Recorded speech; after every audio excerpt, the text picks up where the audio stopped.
Welcome to your Saga Oasis.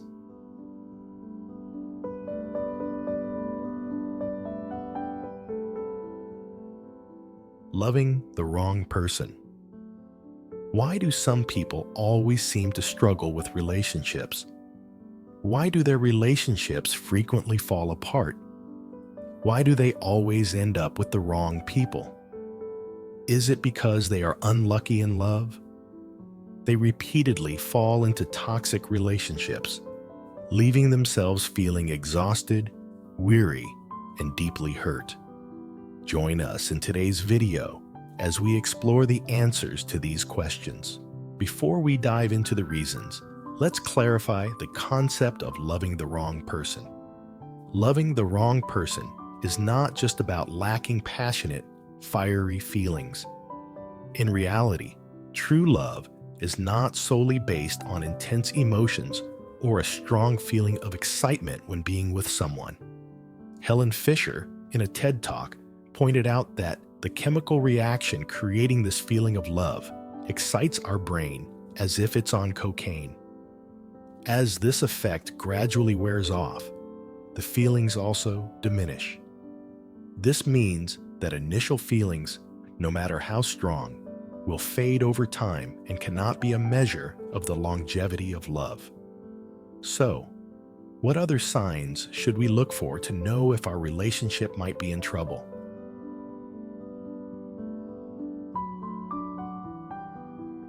Signs that you are in love with the wrong person. There are two key signs to pay attention to. First, you might feel less confident and disrespected in the relationship. If your partner often criticizes you, you'll gradually lose confidence in yourself. You might become afraid to be yourself, wondering if they will accept the real you. Over time, you start losing yourself, focusing more on their needs and forgetting your own. You spend less time on yourself, and your emotions become too dependent on them. Remember, true love should encourage and support you to be your best self, not hold you back. The second sign is that both of you often fall into uncomfortable silences. If you're not silent, your conversations are filled with conflict and disagreements. It's undeniable that in love, there are peaceful silences between two people where they don't need to say anything but still feel the presence of love. However, according to psychologists, the stark difference between intimate silence and awkward silence in a relationship can pose many risks. A true connection in a couple is when you feel comfortable expressing yourself without thinking about what to do or say. But if the silence is a way to avoid issues, it's a sign of a looming storm. When you talk to each other, notice if you and your partner frequently disagree. It's true that sometimes disagreements can help build trust through sharing and compromise, helping both of you find common ground. However, a happy relationship typically maintains a ratio of positive to negative interactions of 5:1. If arguments happen too often and can't be resolved despite your efforts, it's not a problem you should ignore. Besides these two signs, you can find dozens of other signs by searching "loving the wrong person" on Google. However, there's one thing we want to convey: trust your intuition. If you feel uneasy about the relationship, it probably means there's an issue. Like Murphy's Law states, anything that can go wrong will go wrong. So take a moment to calm down and observe carefully.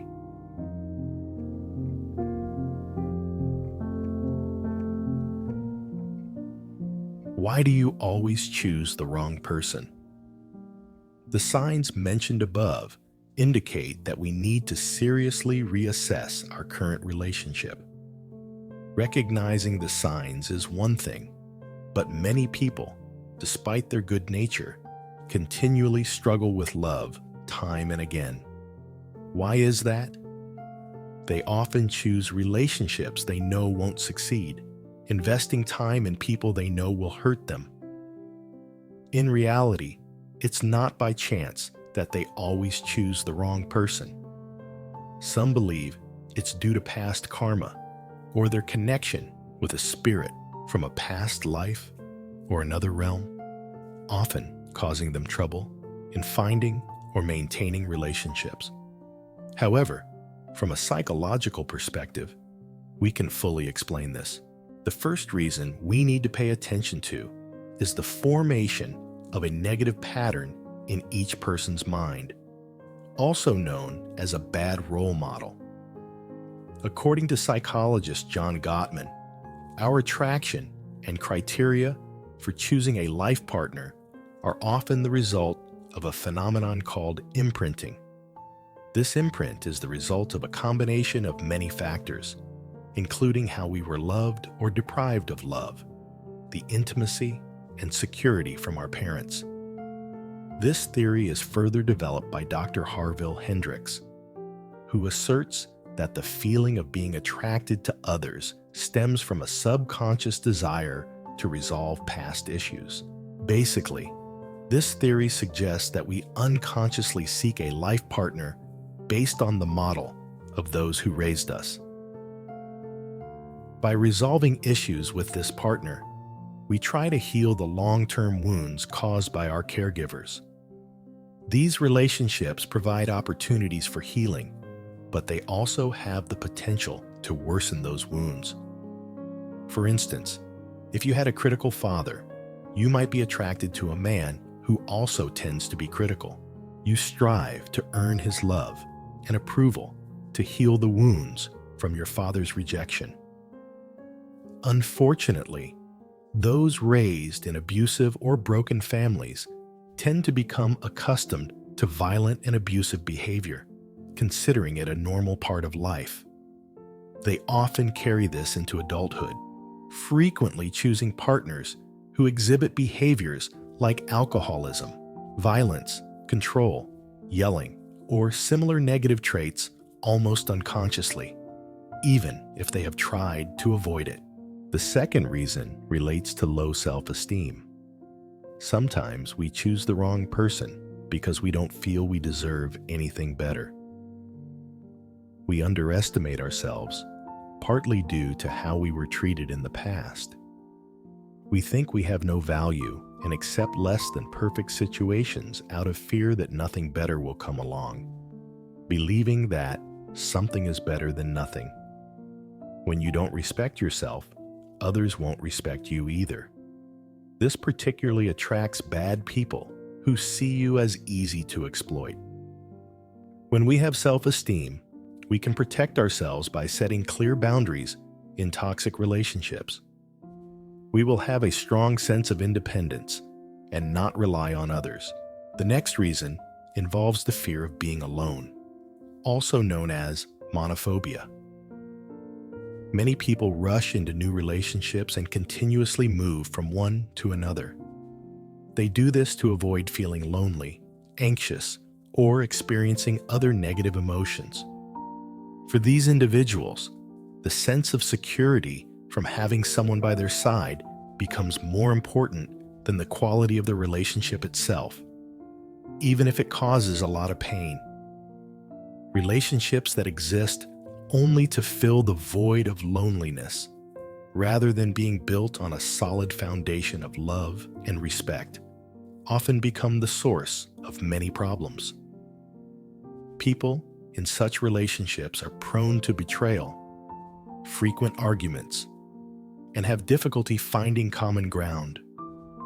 Many end these relationships feeling disappointed and lonelier than ever, often feeling much worse than if they were alone.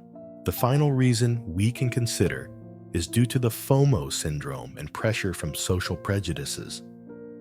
Sometimes our biological clock and societal pressure make us anxious about getting married. We might feel compelled to settle down when we see friends constantly posting pictures of their relationships, weddings, or preparing to welcome their first child on social media. Social prejudices make us feel like we are being left behind, that our lives won't be complete and fulfilling if we don't get married. In the desire for security and care, we might rush into a relationship without taking enough time to think things through or truly understand the other person. Eventually, we realize that love and marriage are not as simple as swiping through dating apps. We often repeat the same mistakes, engage in the same wrong actions, and encounter incompatible people. Sometimes, not finding the right person isn't due to bad luck, but because we haven't let go of our past mistakes. Those who repeatedly make the same errors in relationships often ask themselves, why isn't my sacrifice rewarded? Why do I always meet the wrong people?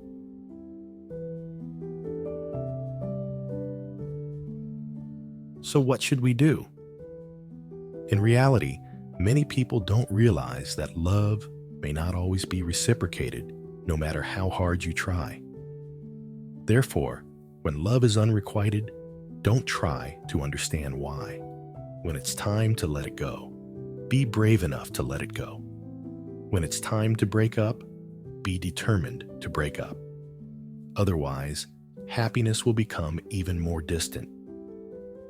Don't complain about always meeting the wrong person. In fact, the cause of mistakes and suffering often lies within ourselves. The answer to whom we should love and how to love again lies within us.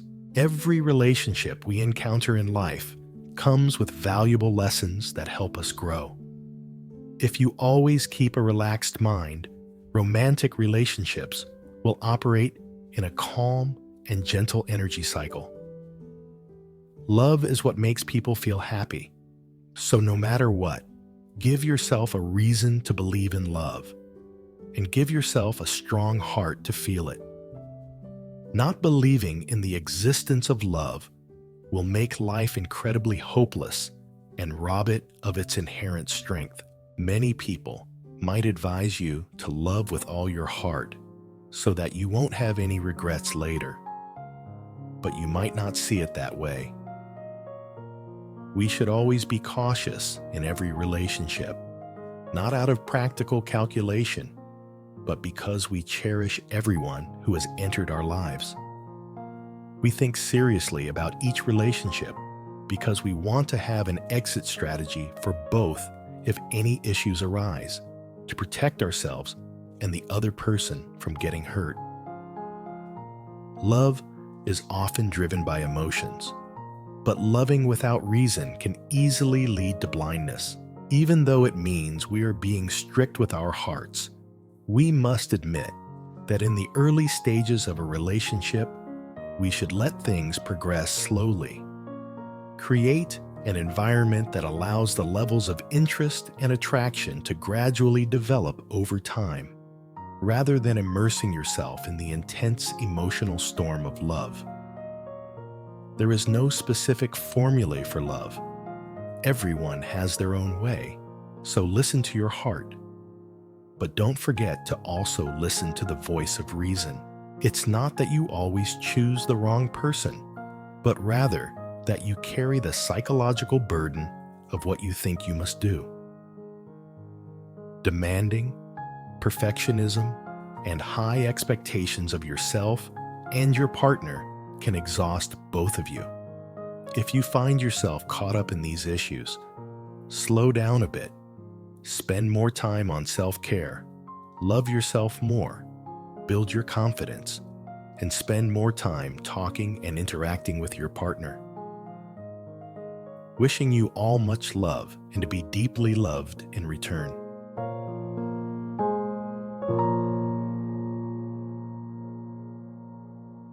It's the end of the video. Thank you for joining us today.